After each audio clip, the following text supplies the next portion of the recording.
ಧಿಕ್ಕಾರ ಧಿಕ್ಕಾರ ಕಾಂಗ್ರೆಸ್ ಸರ್ಕಾರಕ್ಕೆ ಧಿಕ್ಕಾರ एटीएम कांग्रेस सरकार के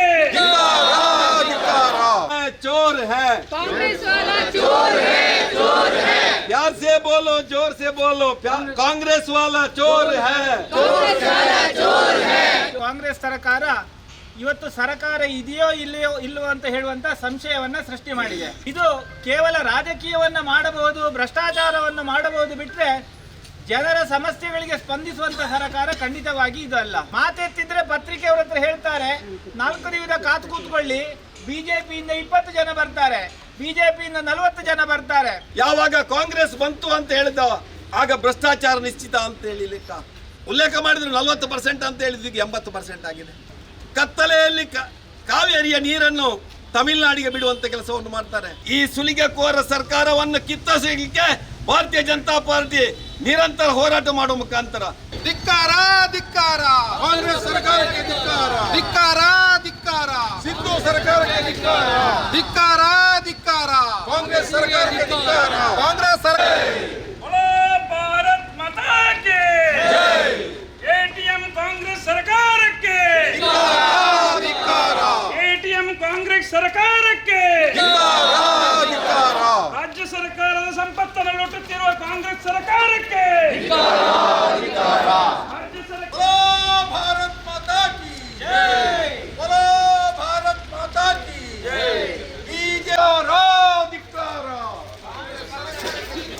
चोर है कांग्रेस वाला चोर है प्यार से बोलो जोर से बोलो कांग्रेस वाला चोर है कांग्रेस वाला चोर है ವಿಧಾನಸೌಧದ ಗದ್ದುಗೆದಾರರೇ ಕುರ್ಚಿ ಬಿಡಿ ಕುರ್ಚಿ ಬಿಡಿ कुर्सी बिड़ी ವಿಧಾನಸೌಧದ ಗದ್ದುಗೆದಾರರೇ ಕುರ್ಚಿ ಬಿಡಿ ಕುರ್ಚಿ ಬಿಡಿ कुर्सी बिड़ी ಕಣ್ಣು ಬಿಡಿ ಕಿವಿಗೊಡಿ कन्नु बिड़ी किवी कोड़ी ಕಣ್ಣು ಬಿಡಿ ಕಿವಿಗೊಡಿ कन्नु बिड़ी किवी कोड़ी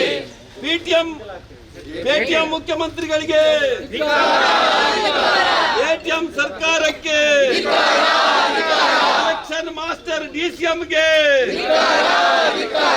ಕಮಿಷನ್ ಸರ್ಕಾರಕ್ಕೆ ಟ್ರಾನ್ಸ್ಫರ್ ದಂಧೆಕೋರ ಸರ್ಕಾರಕ್ಕೆ ಕತ್ತಲ ಭಾಗ್ಯ ಕೊಟ್ಟಂತ ಕಾಂಗ್ರೆಸ್ ಸರ್ಕಾರಕ್ಕೆ ರೈತ ದ್ರೋಹಿ ಸರ್ಕಾರಕ್ಕೆ ಜನ ವಿರೋಧಿ ಸರ್ಕಾರಕ್ಕೆ ಲೂಟಿಕೋರ ಸರ್ಕಾರಕ್ಕೆ ನಾಡ ಹಬ್ಬಕ್ಕೆ ಕಳಕಂದಂತ ಸರ್ಕಾರಕ್ಕೆ 60% ಲಂಚ ಪಡೆದಂತ ಕಲಾವಿದರಿಂದ ಲಂಚ ಪಡೆದಂತ ಕಾಂಗ್ರೆಸ್ ಸರ್ಕಾರಕ್ಕೆ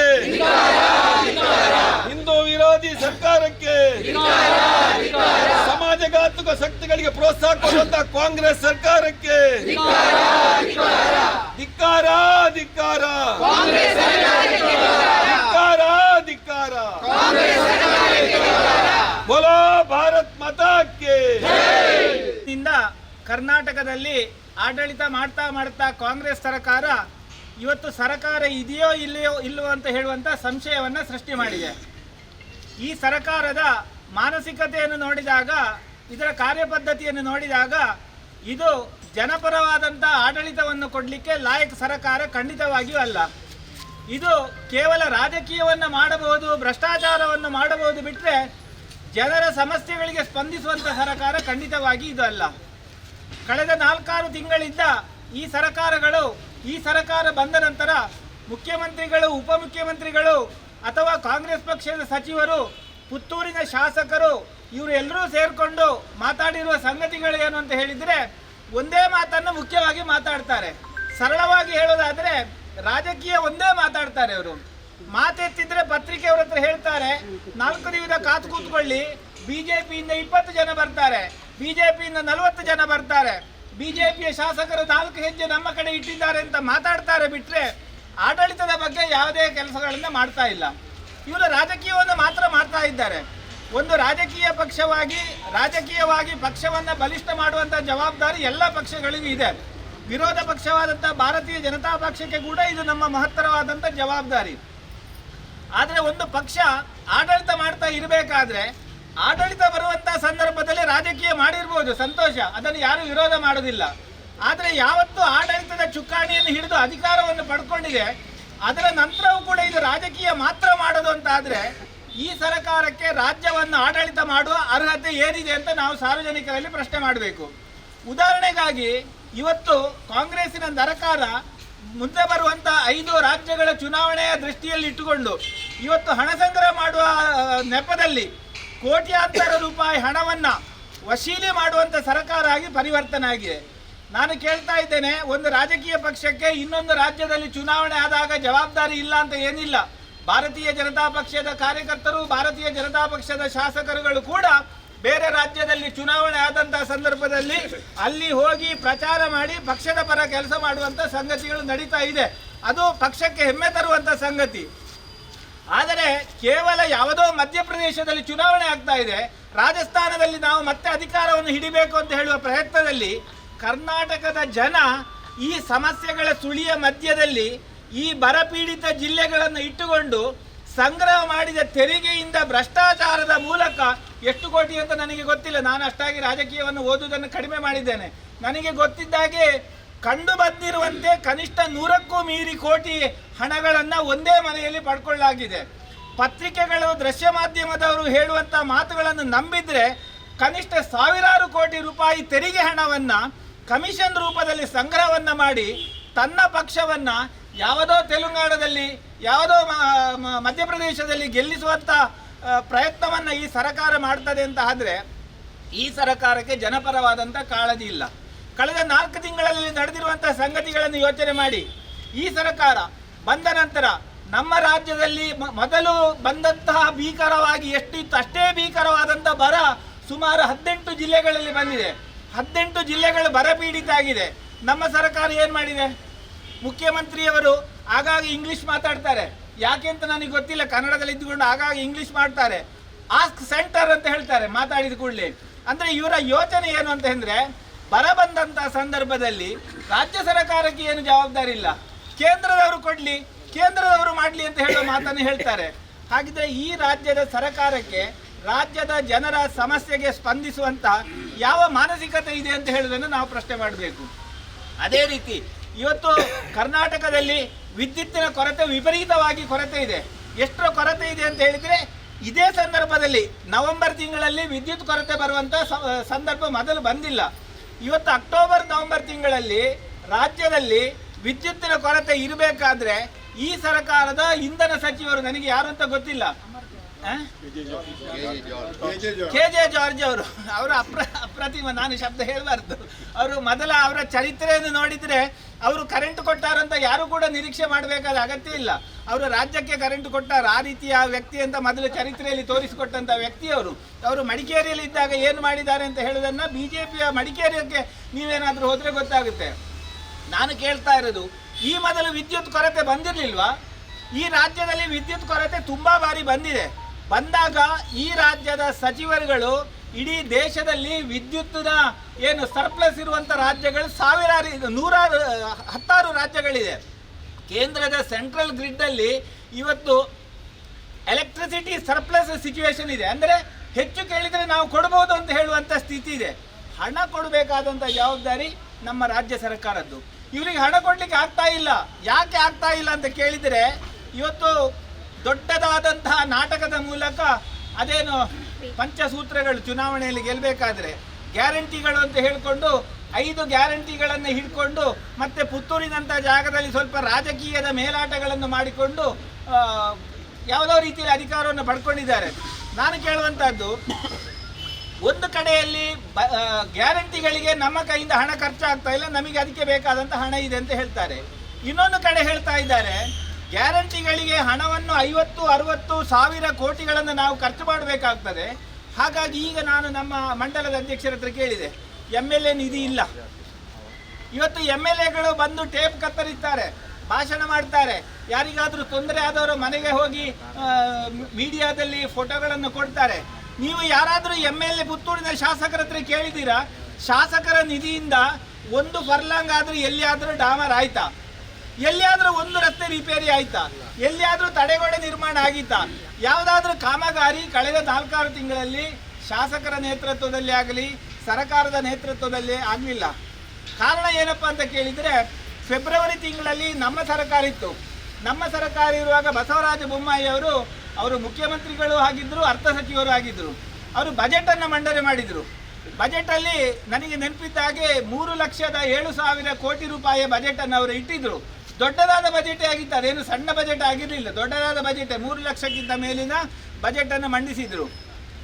ಬಜೆಟಲ್ಲಿ ಹಣ ಇಲ್ಲ ಅಂತ ಆವಾಗ ವಿರೋಧ ಪಕ್ಷದ ಮುಖಂಡರಾಗಿದ್ದ ಸಿದ್ದರಾಮಯ್ಯರು ಹೇಳ್ತಿದ್ರು. ಮುಂದೆ ಅವರು ಬಜೆಟನ್ನು ಮಂಡನೆ ಮಾಡಿದ್ದಾರೆ. ಸರ್ಕಾರ ಬಂದ ಮೇಲೆ ಹೇಗೋ ಲೆಕ್ಕಾಚಾರಗಳನ್ನು ಎಳೆದಕ್ಕೆ ಮಾಡಿಕೊಂಡು ಏನೋ ಅಬಕಾರಿ ತೆರಿಗೆಯನ್ನು ಜಾಸ್ತಿ ಮಾಡ್ತದೆ, ಅದು ಬರ್ಬೋದು ಅಂತ ಹೇಳುವ ನಿರೀಕ್ಷೆಯನ್ನು ಇಟ್ಟುಕೊಂಡು ಕೇವಲ 3,17,000 ಕೋಟಿಯ ಬಜೆಟನ್ನು ಮಾತ್ರ ಇಟ್ಟಿದ್ದಾರೆ. ಅಂದರೆ ಹಣ ಸಂಗ್ರಹ ಮಾಡುವಂಥ ತಾಕತ್ತು ಈ ಸರ್ಕಾರಕ್ಕಿಲ್ಲ. ಸ್ವಂತ ಪಾರ್ಟಿಗೆ ಮಾಡ್ತಾರೆ, ಅದು ಬೇರೆ ವಿಷಯ. ಆದರೆ ತೆರಿಗೆ ಸಂಗ್ರಹ ಮಾಡಿ ರಾಜ್ಯದ ಸಂಪನ್ಮೂಲವನ್ನು ಕ್ರೋಢೀಕರಣ ಮಾಡುವ ತಾಕತ್ತು ಈ ಸರ್ಕಾರಕ್ಕಿಲ್ಲ. ಇಷ್ಟೆಲ್ಲ ಮಾತಾಡಿ ಬೊಬ್ಬೆ ಹಾಕಿ ಬಿಜೆಪಿಯವರು ಭ್ರಷ್ಟಾಚಾರಿಗಳು, ಬಿಜೆಪಿಯವರು 40% ಕಮಿಷನ್ ಅಂತ ಹೇಳಿದ ಸರ್ಕಾರಕ್ಕೆ ಕೇವಲ 10,000 ಕೋಟಿಯನ್ನು ಬಜೆಟಲ್ಲಿ ಹೆಚ್ಚುವರಿ ಮಾಡಲಿಕ್ಕಾಗಿದೆ. ನಾವು ಕೇಳಬೇಕು, ನೀವು ಗ್ಯಾರಂಟಿ ಕೊಡಿ, ಪಾಪದವರಿಗೆ ವಿದ್ಯುತ್ ಕೊಡಿ, ಪಾಪದವರಿಗೆ ಏನು ಬಸ್ಸು ಫ್ರೀ ಕೊಡಿ, ಪಾಪದವರಿಗೆ ಏನಾದರೂ ಕೊಡಿ. ಪಾಪದವರಿಗೆ ವಿರೋಧ ಅಂತ ಹೇಳುವ ಯಾವುದೇ ರಾಜಕೀಯ ಪಕ್ಷ ಅಸ್ತಿತ್ವದಲ್ಲಿ ಇರಲಿಕ್ಕೆ ಸಾಧ್ಯ ಇಲ್ಲ. ಆದರೆ ಅದಕ್ಕೆ ಎಲ್ಲಿಯಾದರೂ ಹಣ ಸಂಗ್ರಹ ಮಾಡಿದಿರ, ನೀವು ಸಂಪನ್ಮೂಲವನ್ನು ಜಾಸ್ತಿ ಮಾಡಿದಿರಾ? 10,000 ಕೋಟಿ ಹಣವನ್ನು ತೆರಿಗೆಯಲ್ಲಿ ಜಾಸ್ತಿ ಬರ್ತದೆ ಅಂತ ನಿರೀಕ್ಷೆ ಇಟ್ಟುಕೊಂಡು 60,000 ಕೋಟಿ ಹಣದ ಗ್ಯಾರಂಟಿಯನ್ನು ಚಾಲ್ತಿ ಮಾಡ್ತೇವೆ ಅಂತ ಹೇಳಿದರೆ, ನಿಮ್ಮ ಪಂಪಿಗೆ ವಿದ್ಯುತ್ತನ್ನು ಖರೀದಿ ಮಾಡಲಿಕ್ಕೆ ಯೂನಿಟಿಗೆ 7.5 ರೂಪಾಯಿಯಾಗಿ ಬೇರೆ ರಾಜ್ಯಕ್ಕೆ ಹಣ ಕೊಡಲಿಕ್ಕೆ ಈ ಸರ್ಕಾರದ ಹತ್ರ ಹಣ ಇದೆಯಾ ಅಂತ ನಾವು ಸದನದಲ್ಲಿ ಪ್ರಶ್ನೆ ಮಾಡಬೇಕಾದಂಥ ಅಗತ್ಯ ಇದೆ. ಇವತ್ತು ನಾಡಿದ್ದಿನ ಚುನಾವಣೆ, ಪಂಚರಾಜ್ಯಗಳ ಚುನಾವಣೆಗೆ ಬೇಕಾಗಿ ನಾವು ಸ್ವಲ್ಪ ಸಮಯದ ಕಾಲ ರಾಜಕೀಯ ಮಾಡ್ತೇವೆ ಅಂತ ಹೇಳುವ ರೀತಿಯಲ್ಲಿ ಈ ರೀತಿಯ ದುಷ್ಟ ಸಂಗತಿಗಳು, ಭ್ರಷ್ಟಾಚಾರದ ಮೂಲಕ ದುಷ್ಟ ಸಂಗತಿಗಳು ಬೆಂಗಳೂರಿನಲ್ಲಿ ನಡೀತಾ ಇದೆ. ನಾನು ಕೇಳ್ತಾ ಇದ್ದೇನೆ, ರಾಜಕೀಯದ ಒಂದು ಏನು ಹೇಳಿದ್ರೆ ಲ್ಯಾಂಡ್ಸ್ಕೇಪ್ ಅಥವಾ ಸ್ಥಿತಿಗತಿಯಲ್ಲಿ ಚುನಾವಣೆಗಳ ನಿರಂತರ ಬರೋದು ಇದೆ. ಚುನಾವಣೆಗಳು 5 ರಾಜ್ಯದ ಮುಗಿದ ಮೇಲೆ ಲೋಕಸಭೆ ಚುನಾವಣೆ ಮತ್ತೆ ಬರ್ತದೆ. ಇವರು ಚುನಾವಣೆ ಬಗ್ಗೆ ಮಾತ್ರ ಇವರು ತಲೆ ಕೊಡೋದು ಅಂತ ಆದರೆ, ಇವರು ರಾಜಕೀಯದ ಕೆಲಸ ಮಾತ್ರ ಮಾಡೋದು ಅಂತ ಆದರೆ, ಈ ಅಧಿಕಾರದ ಸ್ಥಾನದಲ್ಲಿ ಯಾಕೆ ಕೂತಿರೋದು? ಇವರು ರಾಜಕೀಯವನ್ನೇ ಮಾಡ್ಬೋದಲ್ಲ. ಪಂಚರಾಜ್ಯಗಳ ಚುನಾವಣೆಗೆ ಹಣ ಕೊಟ್ಟು ಇವರು ಹಣವನ್ನು ರಾಜ್ಯವನ್ನು ಕತ್ತಲಲ್ಲಿ ಇಡ್ತಾರೆ ಅಂತ ಆದರೆ, ಪಾರ್ಲಿಮೆಂಟ್ ಚುನಾವಣೆ ಬರುವಂಥ ಸಂದರ್ಭದಲ್ಲಿ ಇವರು ಮತ್ತೆ ಇದನ್ನೇ ಮಾಡ್ತಾರೆ ಅಂತ ಆದರೆ, ಸುಮಾರು 1 ವರ್ಷಗಳ ಕಾಲ ರಾಜಕೀಯ ಬಿಟ್ಟು ಬೇರೇನನ್ನು ಈ ಸರ್ಕಾರ ಮಾಡ್ತದೆ ಅಂತ ಹೇಳುವಂಥ ವಿಶ್ವಾಸ ಇವತ್ತು ಯಾರಿಗಿಲ್ಲ. ಇವತ್ತು ತುಂಬ ಸಂಗತಿಗಳು, ರೈತರಿಗೆ ಸಿಗಬೇಕಾದಂತಹ ಯಾವುದೇ ಸವಲತ್ತುಗಳನ್ನು ಈ ಸರ್ಕಾರ ಕೊಡ್ತಾ ಇಲ್ಲ. ನಾನು ಈಗ ತಾನೇ ಇವರು ವಿದ್ಯಾಕ್ಕೆ ಬಂದಾಗ ಅವ್ರ ಹೆಸರು ನೆನಪಾಗಿ ನಾನು ಬರ್ಕೊಂಡಿರುವಂಥದ್ದು. ವಿದ್ಯಾನಿಧಿ ಅಂತ ಹೇಳುವ ಯೋಜನೆಗೆ ಕೊಡಬೇಕಾದ ಹಣ ಇಲ್ಲ, ಕರೆಂಟ್ ಕೇಳಿದರೆ ಇಲ್ಲ, ಬರ ಪರಿಹಾರ ಕೊಡಿ ಹೇಳಿದರೆ ಇಲ್ಲ, ಶಾಸಕರ ಅನುದಾನ ಕೊಡಿ ಹೇಳಿದರೆ ಇಲ್ಲ. ಒಬ್ಬ ಶಾಸಕ, ಒಬ್ಬ ಸಚಿವ, ಒಬ್ಬ ಸರ್ಕಾರದ ಪ್ರಮುಖ ಕೇವಲ ರಾಜಕೀಯ ಭಾಷಣ ಮಾತ್ರ ಮಾಡೋದು ಅಂತ ಆದರೆ, ಕೇವಲ ಟೇಪನ್ನು ಮಾತ್ರ ಕತ್ತರಿಸುವುದು ಅಂತ ಆದರೆ, ಅವರು ತರುವ ಯೋಜನೆಗಳಲ್ಲಿ, ಅವರು ತರುವ ಅನುದಾನಗಳಲ್ಲಿ ಯಾವುದೂ ಇಲ್ಲ ಅಂತ ಆದರೆ, ಈ ರೀತಿಯ ಆಡಳಿತ ವ್ಯವಸ್ಥೆ ಕರ್ನಾಟಕಕ್ಕೆ ಬೇಕಾ ಅಂತ ಹೇಳುವಂಥ ಪ್ರಶ್ನೆಯನ್ನು ಇವತ್ತು ಭಾರತೀಯ ಜನತಾ ಪಾರ್ಟಿ ಮಾಡ್ತಾ ಇದೆ. ಅಧಿಕಾರದಲ್ಲಿದ್ದಾಗ ಜವಾಬ್ದಾರಿಯುತವಾಗಿ ಅಧಿಕಾರವನ್ನು ನಡೆಸಬೇಕಾದ ರಾಜಕೀಯ ಪಕ್ಷಗಳ ಧರ್ಮ. ಅಧಿಕಾರದಲ್ಲಿ ಇಲ್ಲದಾಗ ನಾವು ಶಕ್ತಿಯುತವಾದಂಥ ವಿರೋಧ ಪಕ್ಷವಾಗಿ ಸರ್ಕಾರದ ತಪ್ಪುಗಳನ್ನು, ಸರ್ಕಾರದ ನ್ಯೂನತೆಗಳನ್ನು ಎತ್ತಿ ತೋರಿಸುವಂಥ ಜವಾಬ್ದಾರಿಯು ಇದು ಕೂಡ ನಮ್ಮ ಮೇಲಿದೆ.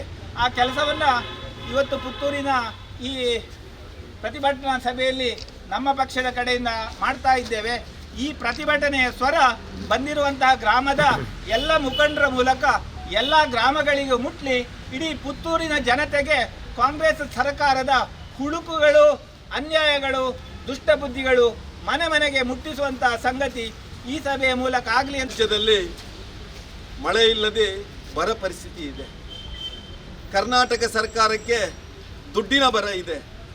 ಕರ್ನಾಟಕ ಸರ್ಕಾರದ ಮಂತ್ರಿಗಳ ಸೂಟ್ ಕೇಸ್ ಪೂರ್ತಿಯಾಗಿದೆ. ಇದು ಕರ್ನಾಟಕದ ವಾಸ್ತವ ಸ್ಥಿತಿ. ಭ್ರಷ್ಟಾಚಾರವನ್ನೇ ಮುಂದಿಟ್ಟುಕೊಂಡು ಕರ್ನಾಟಕದಲ್ಲಿ ಸಿದ್ದರಾಮಯ್ಯ ಸರ್ಕಾರ ಅಸ್ತಿತ್ವಕ್ಕೆ ಬರ್ತದೆ. ಅಸ್ತಿತ್ವಕ್ಕೆ ಬಂದ 150 ದಿನದಲ್ಲಿ ಇವತ್ತು ಜನಸಾಮಾನ್ಯರು ಬೀದಿಗಿಳಿದು ಹೋರಾಟ ಮಾಡುವಂಥ ಒಂದು ಅನಿವಾರ್ಯ ಪರಿಸ್ಥಿತಿ ಬಂದು ಒದಗಿದೆ ಅಂತ ಆದರೆ ಇನ್ನು ಮುಂದಿನ 4.5 ವರ್ಷ ಈ ಕರ್ನಾಟಕ ಹೇಗಿರಬಹುದು ಅಂತೇಳಿ ಈಗ ನಾವು ಊಹೆ ಮಾಡಬಹುದು. ಅದಕ್ಕಾಗಿ ಇವತ್ತು ಈ ಸರ್ಕಾರದ ಜನವಿರೋಧಿ ನೀತಿ, ರೈತ ವಿರೋಧಿ ನೀತಿ, ಭ್ರಷ್ಟಾಚಾರ ಇದೆಲ್ಲವನ್ನು ಬಹುಶಃ ಜನಸಾಮಾನ್ಯರ ಮುಂದಿಟ್ಟು ಮತ್ತೊಮ್ಮೆ ಆ ಜನಸಾಮಾನ್ಯರಿಗೆ ಭ್ರಷ್ಟ ಸರ್ಕಾರದ ನೀತಿ ಏನಿದೆ ಅಂತೇಳಿ ತೋರಿಸಿಕೊಡುವಂಥ ಕೆಲಸವನ್ನು ಇವತ್ತು ಭಾರತೀಯ ಜನತಾ ಪಾರ್ಟಿ ಮಾಡ್ತಾ ಇದೆ.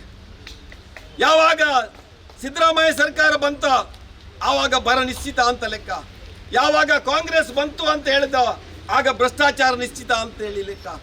10 ವರ್ಷದ ಹಿಂದೆ ಮನಮೋಹನ್ ಸಿಂಗ್ ಸರ್ಕಾರ ಇತ್ತು, ಈ ದೇಶದಲ್ಲಿ ಭ್ರಷ್ಟಾಚಾರದ ಗಂಗೋತ್ರಿ ಆಗಿತ್ತು. ಆಕಾಶದಲ್ಲಿ, ಭೂಮಿಯಲ್ಲಿ, ಪಾತಾಳದಲ್ಲಿ ಲಕ್ಷ ಲಕ್ಷ ಕೋಟಿ ಭ್ರಷ್ಟಾಚಾರ ಮಾಡಿದಂತ ಇತಿಹಾಸ ಇರುವಂತ ಕಾಂಗ್ರೆಸ್ ಮತ್ತೊಮ್ಮೆ ಕರ್ನಾಟಕದಲ್ಲಿ ಅಂಥದ್ದೇ ಭ್ರಷ್ಟಾಚಾರಕ್ಕೆ ಇಳಿದಿದೆ. ಅಭಿವೃದ್ಧಿಗೆ ಅನುದಾನ ಇಲ್ಲ, ಆದರೆ ಕೋಟಿ ಕೋಟಿ ಅನುದಾನ ಇವತ್ತು ಮಂತ್ರಿಗಳಿಗೆ ಬರ್ತಾ ಇದೆ. ಎಲ್ಲಿಂದ ಬರ್ತಾ ಇದೆ? ಭ್ರಷ್ಟಾಚಾರದ ಹಣ. ಈ ಸರ್ಕಾರ ಬರಬೇಕಿದ್ರೆ ನಾನು ಶಾಸಕನಾಗಿದ್ದೆ, ವಿಧಾನಸಭೆಯಲ್ಲಿ ಯಾವುದೋ ಒಬ್ಬ ಗುತ್ತಿಗೆದಾರನ ಅಧ್ಯಕ್ಷ ಪ್ರಸ್ತಾಪ ಮಾಡಿದ ಅಂತೇಳಿ ಅದನ್ನೇ ಮುಂದಿಟ್ಟುಕೊಂಡು 40% ಸರ್ಕಾರ ಅಂತ ಹೇಳಿದರು. ಪೇಟಿಎಂ ಮುಖ್ಯಮಂತ್ರಿಗಳು ಅಂತ ಹೇಳಿದರು ಬಸವರಾಜ ಬೊಮ್ಮಾಯಿಯನ್ನು.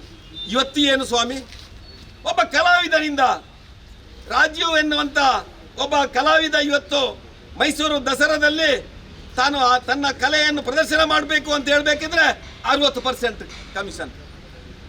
ಇವತ್ತು ನಮ್ಮ ಕಾಮಗಾರಿಗಳಾಗ್ತಾ ಇದೆ, ಆ ಕಾಮಗಾರಿಗಳಿಗೆ ಮತ್ತೆ ಪರ್ಸೆಂಟೇಜ್ ಉಲ್ಲೇಖ ಮಾಡಿದ್ರು 40% ಅಂತ ಹೇಳಿದ್ವಿ, 80% ಆಗಿದೆ. ಆ 80% ಇವತ್ತು ವಿಶ್ವೇಶ್ವರ ಭಟ್ ಹೇಳಿದಂತ 100 ಕೋಟಿಗಿಂತ ಮಿಕ್ಕಿ ಆ ಕಾಂಟ್ರಾಕ್ಟ್ದಾರರ ಮನೆಯಲ್ಲಿ ಸಿಗ್ತಾ ಇದೆ. ಇಂಥ ಬೃಹದಾಕಾರವಂತ ಭ್ರಷ್ಟಾಚಾರದ ಕೂಪ ಇವತ್ತು ಕರ್ನಾಟಕದಲ್ಲಿ ಆಡಳಿತ ಮಾಡ್ತಾ ಇದೆ. ಇವತ್ತು ರೈತರ ಪರಿಸ್ಥಿತಿ ಏನು? ರೈತ ನೆಮ್ಮದಿಯಿಂದ ಇದ್ದಾನ ಅಂತ ಹೇಳಿದ್ರೆ ಬಹುಶಃ ಇವತ್ತು ರೈತ ಮಂಡ್ಯದಂತ, ಮೈಸೂರಿನಂತ, ರಾಮನಗರದ ಭಾಗದಲ್ಲಿ 1 ತಿಂಗಳಿಂದ ಹೋರಾಟ ಮಾಡ್ತಾ ಇದ್ದಾನೆ. ಕತ್ತಲೆಯಲ್ಲಿ ಕಾವೇರಿಯ ನೀರನ್ನು ತಮಿಳುನಾಡಿಗೆ ಬಿಡುವಂತ ಕೆಲಸವನ್ನು ಮಾಡ್ತಾರೆ. ಕದ್ದು ಮುಚ್ಚಿ ಆ ತಮಿಳುನಾಡಿನೊಟ್ಟಿಗೆ ಒಪ್ಪಂದವನ್ನು ಮಾಡಿಕೊಂಡಿರ್ತಾರೆ. ಇವತ್ತು ರೈತರನ್ನು ಶೋಷಣೆಗೊಳಪಡಿಸ್ತಾ ಇದ್ದಾರೆ. ರೈತನಿಗೆ ಇವತ್ತು ಕೇಂದ್ರ ಸರ್ಕಾರ ಇವತ್ತು ರೈತನ ಬಾಳು ಹಸನು ಮಾಡಬೇಕು ಅಂತೇಳಿ ಕಿಸಾನ್ ಸಮ್ಮಾನ್ ನಿಧಿ, ಫಸಲು ವಿಮೆ ಇಂಥ 10 ಕಾರ್ಯಕ್ರಮಗಳನ್ನು ಕೊಟ್ಟರೆ ಇವತ್ತು ಕೇಂದ್ರ ಸರ್ಕಾರದ ಯೋಜನೆಗಳಿಗೆ ಕಿಮ್ಮತ್ತಿನ ಕವಡೆ ಕಾತಿನ ಕಿಮ್ಮತ್ತನ್ನು ಕೊಡದೆ ಇವತ್ತು ಬಹುಶಃ ಯಡಿಯೂರಪ್ಪ ಕೊಟ್ಟಂತ 4,000ವನ್ನು ತಡೆ ಹಿಡಿದು ರೈತರ ಮಕ್ಕಳಿಗೆ ವಿದ್ಯಾಭ್ಯಾಸಕ್ಕೆ 6,000ದಿಂದ 11,000 ತನಕ ರೈತ ವಿದ್ಯಾನಿಧಿಯನ್ನು ತಡೆ ಹಿಡಿದು ಇವತ್ತು ರೈತರಿಗೆ ಕೊಡಬೇಕಾದಂಥ ಸಾಲ ಮನ್ನಾ ಇರ್ಬೋದು, ಬಡ್ಡಿ ಮನ್ನಾ ಇರ್ಬೋದು, ರೈತರಿಗೆ 3% ಬಡ್ಡಿಯಲ್ಲಿ ನಾವು 5 ಲಕ್ಷ ತನಕ ಸಾಲ ಕೊಡ್ತೇವೆ ಅಂತೇಳಿ ಆದೇಶ ಮಾಡಿದ್ದಾರೆ. 15 ಲಕ್ಷ ತನಕ 0% ತನಕ 15 ಲಕ್ಷ ತನಕ 3% ಅಲ್ಲಿ ಸಾಲ ಕೊಡ್ತೇವೆ ಅಂತೇಳಿ ಆದೇಶ ಮಾಡಿದ್ದಾರೆ. ದಿವಸ ಆಯ್ತು, ಇವತ್ತಿನ ತನಕ ರೈತರಿಗೆ ಸಾಲ ಸಿಗ್ತಾ ಇಲ್ಲ. DCC ಬ್ಯಾಂಕ್ನವರು ಹೇಳ್ತಾರೆ ಸರ್ಕಾರ ದುಡ್ಡು ಕೊಡ್ಲಿ ಅಂತೇಳಿ, ಸರ್ಕಾರ ಹೇಳ್ತದೆ ಸೊಸೈಟಿ ಅವರು ನಿಮ್ಮ ದುಡ್ಡಿಂದ ಕೊಡಿ ಅಂತೇಳಿ. ಡೈರೆಕ್ಟರ್ ಸುಜಾತಕ್ಕ, ಏನು ಈ ಸರ್ಕಾರಕ್ಕೆ ದುಡ್ಡಿನ ಬರ ಬಂದಿದ? ಹೇಳಿ, ನಮ್ಮಲ್ಲಿ ದುಡ್ಡಿಲ್ಲ ಅಂತೇಳಿ ನಾವು ಭಿಕ್ಷೆ ಬೇಡಿ ಕೊಡ್ತೇವೆ ಅವರಿಗೆ, ಸರ್ಕಾರಕ್ಕೆ ದುಡ್ಡು ಭಿಕ್ಷೆ ಬೇಡಿ ಕೊಡ್ತೇವೆ ನಾವು. ಹೇಳಿ ನಮ್ಮಲ್ಲಿ ದುಡ್ಡಿಲ್ಲ ಅಂತೇಳಿ. ಇಂಥ ಒಂದು ಅನಿಷ್ಟ ಸರ್ಕಾರ ಕರ್ನಾಟಕದಲ್ಲಿದೆ. ಅದರಿಂದಲೂ ಭಾರಿ ಮುಖ್ಯವಾಗಿ ಇವತ್ತು ಇಡೀ ರಾಜ್ಯದಲ್ಲಿ ಆಗುತ್ತಿರುವಂಥ ತುಷ್ಟೀಕರಣದ ನೀತಿ, ಗಣೇಶೋತ್ಸವದ ಸಂದರ್ಭದಲ್ಲಿ ಕೋಲಾರದಲ್ಲಿ ಕತ್ತಿಯ ಪ್ರದರ್ಶನ ಆಗ್ತದೆ, ರಾಗಿಗುಡ್ಡ ಶಿವಮೊಗ್ಗದಲ್ಲಿ ನಮ್ಮ ಮಹಿಳೆಯರ ಮಕ್ಕಳ ಮೇಲೆ ದೌರ್ಜನ್ಯ ಆಗ್ತದೆ. ಇದೆಲ್ಲ ಸಣ್ಣ ಪುಟ್ಟ ಘಟನೆ ಅಂತೇಳಿ ಒಬ್ಬ ಪರಮೇಶ್ವರ್ ಎನ್ನುವಂತ ಗೃಹ ಸಚಿವ ಹೇಳ್ತಾನಂತ ಆದ್ರೆ ಈ ಸರ್ಕಾರ ಇಲ್ಲಿ ಆಡಳಿತ ಮಾಡ್ತಾ ಇದೆ ಅಂತ ನಾವು ನೋಡ್ಬೇಕು. ಅದೇ ರೀತಿಯಲ್ಲಿ ಒಬ್ಬ ರೈತ ಆತ್ಮಹತ್ಯೆ ಮಾಡಿಕೊಂಡಾಗ ಒಬ್ಬ ಮಂತ್ರಿ ಹೇಳ್ತಾನೆ ದುಡ್ಡಿಗೋಸ್ಕರ ಆ ರೈತ ಆತ್ಮಹತ್ಯೆ ಮಾಡಿಕೊಂಡಿದ್ದಾನೆ.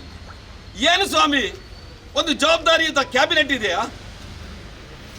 ಜವಾಬ್ದಾರಿಯುತ ಮಂತ್ರಿಗಳಿದಾರ? ಬೇಜವಾಬ್ದಾರಿ ಮಂತ್ರಿಗಳು, ಬೇಜವಾಬ್ದಾರಿ ಕ್ಯಾಬಿನೆಟ್, ಬೇಜವಾಬ್ದಾರಿ ಮುಖ್ಯಮಂತ್ರಿ, ಇವರೆಲ್ಲ ಸುಲಿಗೆಕೋರ ಸರ್ಕಾರ ಕರ್ನಾಟಕದಲ್ಲಿದೆ.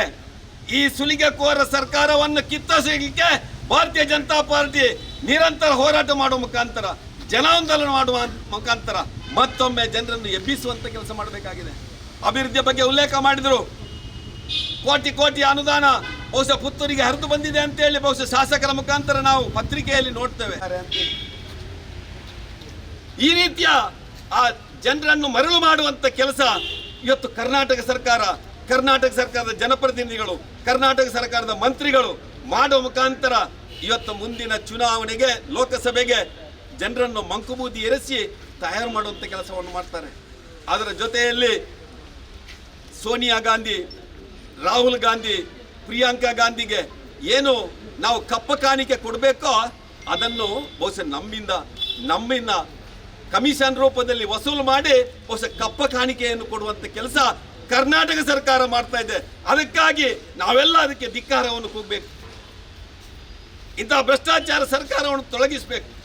ಅದಕ್ಕಾಗಿ ಭಾರತೀಯ ಜನತಾ ಪಾರ್ಟಿ 2 ದಿವಸ ನಿರಂತರವಾಗಿ ಕರ್ನಾಟಕದ ಮೂಲೆಯಲ್ಲಿ ರಾಜ್ಯಾಧ್ಯಕ್ಷರ ನೇತೃತ್ವದಲ್ಲಿ, ಮಾಜಿ ಮುಖ್ಯಮಂತ್ರಿಗಳ ನೇತೃತ್ವದಲ್ಲಿ ಇಂತಹ ಪ್ರತಿಭಟನೆಯನ್ನು ಮಾಡುವ ಮುಖಾಂತರ ಇವತ್ತು ಹಳ್ಳಿಯ ಜನಕ್ಕೆ ಇವತ್ತು ಯಾವುದೋ ಭಾಗ್ಯದ ನೆಪದಲ್ಲಿ ಭ್ರಷ್ಟಾಚಾರ ಮಾಡ್ತಾ ಅಭಿವೃದ್ಧಿಯಿಂದ ವಂಚಿತರನ್ನಾಗಿ ಮಾಡುವಂಥ ಕೆಲಸವನ್ನು ಮಾಡ್ತಾ ಇದೆ. ಅದಕ್ಕಾಗಿ ಬಹುಶಃ ಮುಂದಿನ ದಿನಗಳಲ್ಲಿ ನಾವೆಲ್ಲ ನಮ್ಮ ಪಂಚಾಯತ್ ಮಟ್ಟದಲ್ಲಿ, ನಮ್ಮ ವಾರ್ಡ್ ಮಟ್ಟದಲ್ಲಿ ನಾವು ಜನಾಂದೋಲನವನ್ನು ಮಾಡುವ, ಆ ಮುಖಾಂತರ ಮುಂದಿನ ಲೋಕಸಭೆಗೆ ದಿಟ್ಟ ಉತ್ತರವನ್ನು ಕೊಡುವ ಮುಖಾಂತರ ಮತ್ತೊಮ್ಮೆ ಭಾರತೀಯ ಜನತಾ ಪಾರ್ಟಿ ಕೇಂದ್ರದಲ್ಲಿ ಭ್ರಷ್ಟಾಚಾರ ಮುಕ್ತವಾದಂಥ ಆಡಳಿತವನ್ನು ಕೊಡಲಿಕ್ಕೆ ನರೇಂದ್ರ ಮೋದಿ ಅವರಿಗೆ ಶಕ್ತಿ ತುಂಬುವ ಅಂತ ಹೇಳ್ತಾರೆ. ನನ್ನ ಮಾತಾಡ್ತೇನೆ. ಜೈ ಹಿಂದ್. ದಕ್ಷಿಣ ಕನ್ನಡ ಇವರ ಮುಖಾಂತರ ಮಾನ್ಯರೇ, ವಿಷಯ ರಾಜ್ಯ ಸರ್ಕಾರದ ಕಮಿಷನ್ ದಂಧೆ, ಭ್ರಷ್ಟಾಚಾರ ಹಾಗೂ ಜನವಿರೋಧಿ ನಿಲುವು ಖಂಡಿಸಿ ಪ್ರತಿಭಟನೆ ಮತ್ತು ಸರ್ಕಾರದ ವಿರುದ್ಧ ಕ್ರಮ ಕೈಗೊಳ್ಳುವಂತೆ ಒತ್ತಾಯ. ಮೇಲ್ಕಂಡ ವಿಷಯಕ್ಕೆ ಸಂಬಂಧಿಸಿದಂತೆ ಕರ್ನಾಟಕದಲ್ಲಿ ಮಾನ್ಯ ಸಿದ್ದರಾಮಯ್ಯ ನೇತೃತ್ವದ ಕಾಂಗ್ರೆಸ್ ಸರ್ಕಾರ ಆಡಳಿತಕ್ಕೆ ಬಂದ ಪ್ರಾರಂಭದಿಂದಲೇ ರಾಜ್ಯದ ಜನರ ಹಿತಾಸಕ್ತಿಗೆ ವಿರುದ್ಧವಾದ ವರ್ತನೆ ತೋರುತ್ತಾ ಜನವಿರೋಧ ನೀತಿಯಿಂದಾಗಿ ಎಲ್ಲರ ಆಕ್ರೋಶಕ್ಕೆ ಕಾರಣವಾಗಿದೆ. ಹಿಂದಿನ ಬಿಜೆಪಿ ಸರ್ಕಾರ ಜಾರಿಗೆ ತಂದಿದ್ದಂತಹ ಹಲವು ಜನಪರ ಯೋಜನೆಗಳನ್ನು ರದ್ದುಗೊಳಿಸಿ ರಾಜ್ಯದ ಅಭಿವೃದ್ಧಿಯನ್ನು ಕಡೆಗಣಿಸುವ ಮುಖಾಂತರ ಸರ್ಕಾರವು ಜನರಿಗೆ ವಂಚನೆ ಮಾಡಿರುತ್ತದೆ. ಒಟ್ಟು ಅರಾಜಕತೆಯ ಆಡಳಿತ ರಾಜ್ಯದಲ್ಲಿ ತಾಂಡವಾಡುತ್ತಿದೆ. ರಾಜ್ಯದ ಜನತೆ ಹಿಂದೆಂದೂ ಕಂಡರಿಯದ ಸಮಸ್ಯೆಗಳ ಸುಳಿಯಲ್ಲಿ ಸಿಲುಕಿದ್ದಾರೆ. ಇತ್ತೀಚೆಗೆ ಬೆಂಗಳೂರಿನಲ್ಲಿ ಅಂಬಿಕಾಪತಿ ಮತ್ತು ಸಂತೋಷ್ ಎಂಬ ಗುತ್ತಿಗೆದಾರರ ಮನೆಯಲ್ಲಿ ಕೋಟಿಗಟ್ಟಲೆ ನಗದು ಹಣವು ಐಟಿ ದಾಳಿಯಲ್ಲಿ ಸಿಕ್ಕಿದ್ದು, ಈ ಹಣವು ಕಮಿಷನ್ ರೂಪದಲ್ಲಿ ಬಂದಿರುವ ಹಣವಾಗಿದೆ ಎನ್ನುವುದು ಪ್ರಚಲಿತವಾಗಿದೆ. ಕಾಂಗ್ರೆಸ್ ಸರ್ಕಾರ ಗುತ್ತಿಗೆದಾರರಿಗೆ ನೀಡಿದ ಹಣ ರೂಪಾಯಿ 650 ಕೋಟಿಗೆ ಪ್ರತಿಯಾಗಿ ಬಾಕಿ ಗುತ್ತಿಗೆದಾರರಿಂದ ಸಂಗ್ರಹಿಸಿ ಕಾಂಗ್ರೆಸ್ ಸರ್ಕಾರವು ಪಂಚರಾಜ್ಯ ಚುನಾವಣೆಯ ಖರ್ಚಿಗೆ ಕಲೆಕ್ಷನ್ ಮಾಡುತ್ತಿದ್ದಾರೆ ಎಂಬ ವಿಷಯ ಭಾರೀ ಚರ್ಚೆಯಲ್ಲಿದೆ. ಕಾಂಗ್ರೆಸ್ ಪಾಲಿಗೆ ಕರ್ನಾಟಕವು ಕಲೆಕ್ಷನ್ ಕೇಂದ್ರವಾಗಿದೆ. ರಾಜ್ಯದಲ್ಲಿ ಬರಕ್ಕೆ ತುತ್ತಾಗಿರುವ ರೈತರಿಗೆ ಪರಿಹಾರ ನೀಡಿಲ್ಲ. ವಿದ್ಯುತ್ ಕಡಿತದಿಂದ ರಾಜ್ಯ ಕತ್ತಲೆಯಲ್ಲಿ ಮುಳುಗಿದೆ. ವರ್ಗಾವಣೆ ದಂಧೆ ವಿಪರೀತವಾಗಿದೆ. ಅಲ್ಪಸಂಖ್ಯಾತರ ತುಷ್ಟೀಕರಣದಲ್ಲಿ ಸರ್ಕಾರ ಮುಳುಗಿದೆ. ಈ ಹಿನ್ನೆಲೆಯಲ್ಲಿ ಇಂದು ಅಕ್ಟೋಬರ್ 17, 2023 ಮಂಗಳವಾರದಂದು ಪುತ್ತೂರು ತಾಲೂಕು ಮಿನಿ ವಿಧಾನಸೌಧದ ಬಳಿಯಲ್ಲಿ ಕಾಂಗ್ರೆಸ್ನ ATM ಸರ್ಕಾರದ ಮುಖ್ಯಮಂತ್ರಿ ಮತ್ತು ಉಪಮುಖ್ಯಮಂತ್ರಿಗಳ ರಾಜೀನಾಮೆಗೆ ಆಗ್ರಹಿಸಿ ಸಾರ್ವಜನಿಕ ಪ್ರತಿಭಟನೆಯ ಮೂಲಕ ಒತ್ತಾಯಿಸಲಾಗುವುದು ಹಾಗೂ ತಾವುಗಳು ತಕ್ಷಣ ಮಧ್ಯಪ್ರವೇಶಿಸಿ ಸರ್ಕಾರದ ವಿರುದ್ಧ ಸೂಕ್ತ ಕ್ರಮ ಕೈಗೊಳ್ಳುವಂತೆ ಕೇಂದ್ರ ಸರ್ಕಾರಕ್ಕೆ ಶಿಫಾರಸು ಮಾಡಬೇಕಾಗಿ ಈ ಮೂಲಕ ವಿನಂತಿಸಿಕೊಳ್ಳುತ್ತಿದ್ದೇವೆ. ಸ್ಥಳ ಪುತ್ತೂರು. ದಿನಾಂಕ 17/10/2023. ವಂದನೆಗಳೊಂದಿಗೆ ಅಧ್ಯಕ್ಷರು ಮತ್ತು ಪ್ರಧಾನ ಕಾರ್ಯದರ್ಶಿಗಳು, ಪದಾಧಿಕಾರಿಗಳು ಮತ್ತು ಸರ್ವ ಸದಸ್ಯರು, ಭಾರತೀಯ ಜನತಾ ಪಾರ್ಟಿ ಪುತ್ತೂರು ಗ್ರಾಮಾಂತರ ಹಾಗೂ ನಗರ ಮಂಡಲ, ಪುತ್ತೂರು, ದಕ್ಷಿಣ ಕನ್ನಡ. ಸುದ್ದಿ ಚಾನಲ್, ಕ್ಷಣ ಕ್ಷಣದ ಸುದ್ದಿಗಾಗಿ.